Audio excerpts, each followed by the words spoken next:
Hi, I'm Will Tebbett. I'm a PhD student at the University of Cambridge.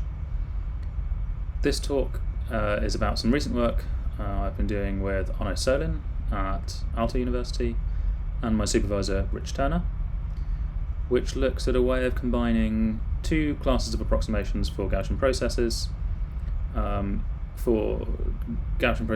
to spatiotemporal problems. So I'm interested in spatiotemporal problems because they're everywhere. I'm particularly interested in them in climate science. And I'm interested in GPs because I think that they're probably good candidate models for a lot of the phenomena that the spatiotemporal data we have describes. So at the very least, I'd like to be able to try them out.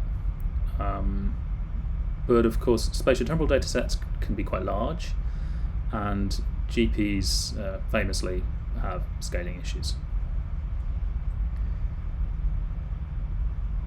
So there are lots and lots of types of approximations for GPs. The two that we consider in this work turn out to have really complementary strengths. So the pseudo-point approximations, which are probably the most famous within the machine learning literature, are really good at space. So lots of points in space is fine. But they're bad at kind of long time series problems. They really break down in that context. Conversely, state space approximations are really, really good at long time series problems. They scale linearly there.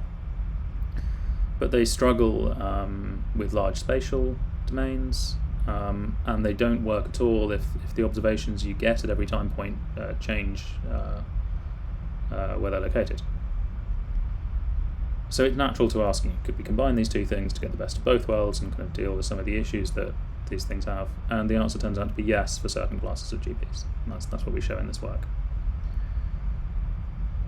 So we can combine them, get the best of both worlds, deal with the time issues, the scaling in time issues of pseudo-points, the spatial issues of the state space approximations, and some of the results are really clean as well. We get analogues of kind of standard pseudo-point approximations, but in the spatiotemporal case. And I'll expand on what I mean by that in this talk. So the first ingredient, pseudo-point approximations. The gist is you want to do inference in a GP. You've got a lot of observations. Maybe you don't need that many observations to describe the posterior. Maybe you could just kind of pick some carefully chosen kind of fake pseudo observations, use the prior from your GP and those pseudo observations to induce a simpler process, or simpler to describe process, and use that to approximate your posterior. And indeed, this is what the kind of standard pseudo-point approximation does. And so it does standard variational inference. It minimizes the KL divergence between the approximate process induced by the pseudo-points and the exact posterior. So the second ingredient are the state space approximations.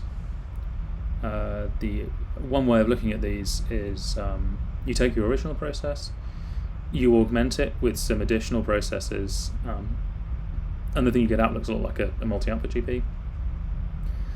And when you do this, you do it in such a way that you get a Markov property through time.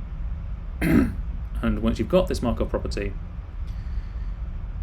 you can do inference very efficiently in linear time.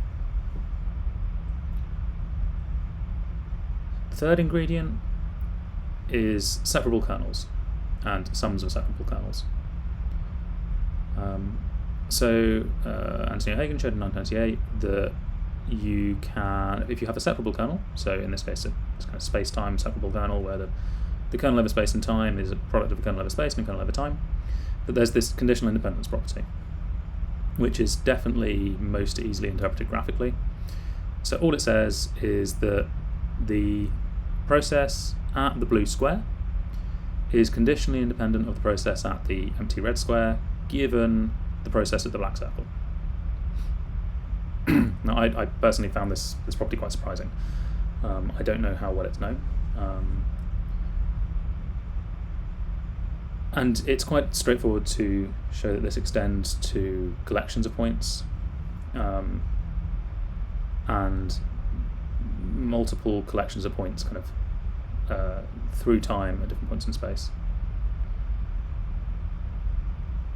And so this property motivates kind of the following idea. So if we were to take a state space approximation and with a separable or sum-separable GPs, and construct a pseudo-point approximation to that, put the pseudo-points on a grid,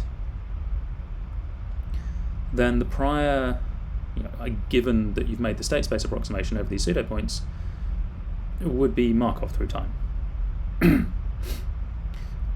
And indeed that's what we do in this work, and this frees you up to make observations anywhere you like in space,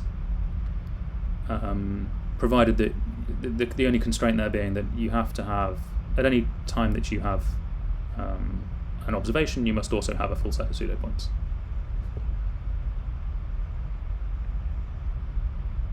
And so once you do this, you wind up with the result that the optimal Gaussian approximation to the posterior is Markov, which is equivalent to saying that the precision matrix of the optimal Gaussian approximate posterior is block tridiagonal. And the reason that this happens is because the prior precision over the pseudo-points, lambda u bar, is itself block tridiagonal. And the optimal approximate posterior precision is just the sum of that and some factors associated with the observations you made.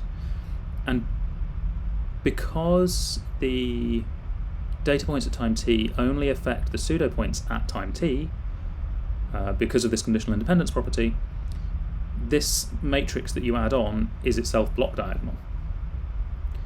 So when you add a block tridiagonal matrix to a block diagonal matrix, you get another block tridiagonal matrix, which is this optimal approximate posterior precision here. Now the upshot of this in terms of complexity is that rather than the naive total number of pseudo-points squared times total number of observations complexity, to say compute the elbow, the cost of computing the elbow is now only the total number of time points times the number of pseudo-points squared per time point times the number of observations per time point, which is a very, very significant reduction. And kind of, I guess the key point here is that this now scales linearly in the number of time points, which is not the case for pseudo-point approximations. As you increase the number of time points, you typically have to add more pseudo-points, which means that you are not linear in the number of observations. There are a couple of other nice kind of points with this. So it turns out you can implement approximate inference as exact inference in an approximate model, which is great from a code reuse perspective. And this, in the paper, we show that some earlier work combining these two classes of approximations, it was kind of FITSI inspired, but we can show that it's actually doing FITSI in the state space approximation. I don't believe that was apparent at the time. So we've got some preliminary timing experiments just to show that this kind of works as expected. So the first one looks at if you've got a grid of observations just with a few missing data, which is a situation that the kind of standard state space approximations can handle. We see performance improvements in terms of the time to compute the log marginal likelihood or the elbow for the pseudo-point approximations, and the most expensive pseudo-point approximation here, the elbow is very, very close to the log marginal likelihood, so it's providing a good approximation. And we see similar results in the case where the observations come in at completely arbitrary points in space, at every point in time.